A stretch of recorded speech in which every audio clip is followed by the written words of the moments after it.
26ویں ترمیم کے ذریعے جس طرح اسے زیر نگی کر کے ایک ایگزیکٹو برانچ کا حصہ بنا دیا گیا ہے، میں سمجھتا ہوں یہ ایک ایسا بھونڈا مذاق ہے اس آئین کے ساتھ کہ اس آئین کی روح کو ہی مجروح کر کے رکھ دیا ہے. کیونکہ اگر انصاف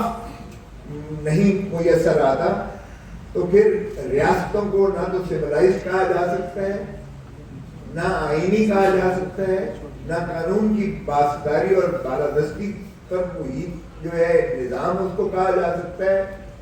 اور یہ میں سمجھتا ہوں کہ بہت بڑی تضحیق ہوگی اور مذاق ہوگا جو عوام کے ساتھ کیا گیا ہے. پہلے بھی ایک غیر جمہوری دور میں، بلکہ اس وقت تو ایک جنرل پرویز مشرف کی تھی، اس وقت بھی 36 جج صاحبان سپریم کورٹ کے کیے گئے تھے، جسے ڈوگر کورٹ کے نام سے بہت مشہور شہرت ملی. PCO ججز کا نام انہیں دیا گیا. اب بھی 36 جج کر دیے گئے ہیں 17 سے. تو یہ جو جوڈیشل پیکنگ جب بھی کی گئی ہے وہ نہ تو انصاف کے ایوانوں کو فروغ دینے کے لیے یا اس کو بہتر کرنے کے لیے، یا جو کہتے ہیں کہ پینڈنسی بہت التوا بہت بڑھ گیا اور کیسز میں بہت بھرمار آ گئی ہے، یہ بالکل ایسا نہیں ہے. بلکہ ہمیشہ جب انہوں نے من پسند عدلیہ بنانی ہو اور من پسند اور مثبت فیصلے لینا ہو تبھی اس طرح سے جوڈیشل پیکنگ کی جاتی ہے، عدلیہ میں بھرتیاں کی جاتی ہیں. اور پھر اس پر ترا یہ ہے کہ جب ججز خود سپریم کورٹ کے لکھ کے دیتے ہیں کہ پہلے 26ویں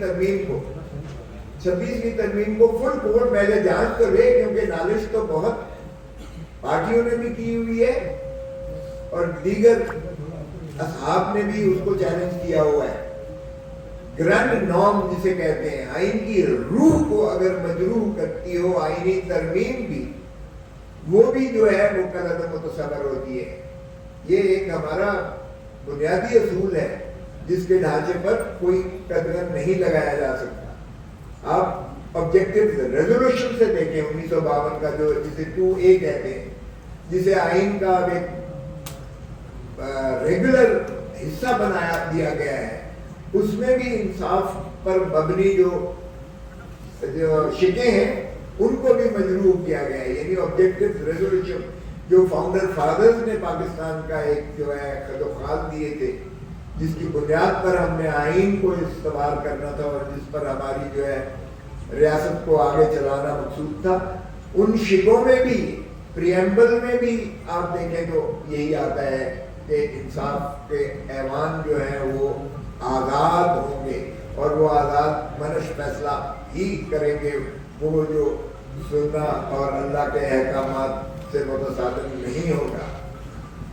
تو اس لیے میں سمجھتا ہوں کہ جس طریقے سے 26ویں ترمیم کو کیا گیا وہ بھی آپ کے سامنے ہے.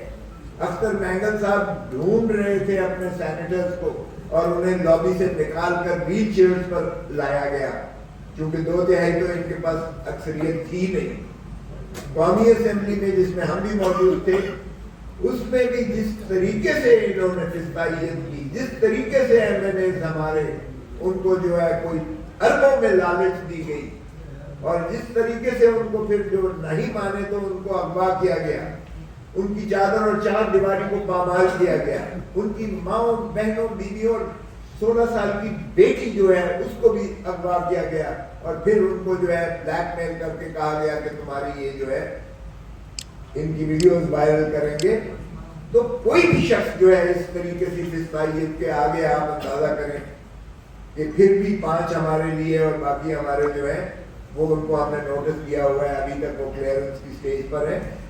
لیکن اس طرح سے کیا آپ جو 26ویں ترمیم کو منظور کروا کے آپ آئین کی روح تڑپ رہی ہوگی شہید ذوالفقار علی بھٹو اور رانی شہید بے نظیر بھٹو کی، جس طرح سے بلاول بھٹو صاحب ہلکان ہو کر 26ویں ترمیم پاس کروانے کے در پہ تھی. تو میں سمجھتا ہوں کہ اس طرح سے بھونڈا مذاق کر کے ہمارے آئین کو جب منہدم کر دیا گیا تو کہ ٹرائکوٹمی آف پاور، یعنی 3 ستونوں پر ہمارے آئین کی بنیاد ہے، بیس ہے. اب تیسرا ستون جو عدلیہ کا ہے اس کو بالکل غلام اور اس کو تابع کر دیا گیا ہے. حتیٰ کہ اس حد تک کیا گیا ہے کہ اگر اسلام آباد ہائی کورٹ کے جج صاحبان انہوں نے نالش کی اور شکایت کی کہ ہمارے گھروں پہ بھی جو ہے یہ انہوں نے ایک ایسے آلات لگائے ہوئے ہیں کہ ہماری پرائیویسی مجروح ہو رہی ہے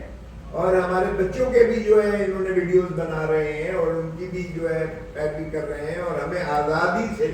اپنے فرائض منصبی ادا کرنے میں انتہائی دشواری ہو رہی ہے. یہ بھی آج تک جو ہے وہ سپریم کورٹ ابھی اس کو دیکھ رہی ہے اور فیصلہ نہیں کر سک رہے ہیں. اور الٹا ان پر لا کر ایک باہر سے جج صاحب کو لا کر اور اس کو ایکٹنگ چیف جسٹس بنا دیا گیا ہے تاکہ اسلام آباد ہائی کورٹ کو بھی اپنے قبضہ میں کیا جائے. اور نتیجتاً یہ ہے کہ ہمارے کیسز جو ہیں ایک مخصوص جماعت کے کیسز کو وہ لگانے سے بھی قاصر ہیں اور لگاتے ہیں تو اعتراض میں لگاتے ہیں اور اس میں کسی ایک کا بھی فیصلہ نہیں ہوا ہے. حتیٰ کہ اگر جج صاحبان یعنی یہ اس کی دنیا میں کہیں مثال نہیں ملتی ہے. کتنا بدترین بھی کوئی مجرم نہ ہو کیوں نہ ہو یہ نہیں ہوتا کہ اس کے وکلاء کو اور اس کی بہنوں کو اور اس کے خانوادے کو نہ ملنے دیا جائے. یہ دنیا میں کہیں نہیں ہوتا ہے. اور یہاں یہ ہے کہ عدالت عالیہ باقاعدہ احکامات جاری کرتی ہے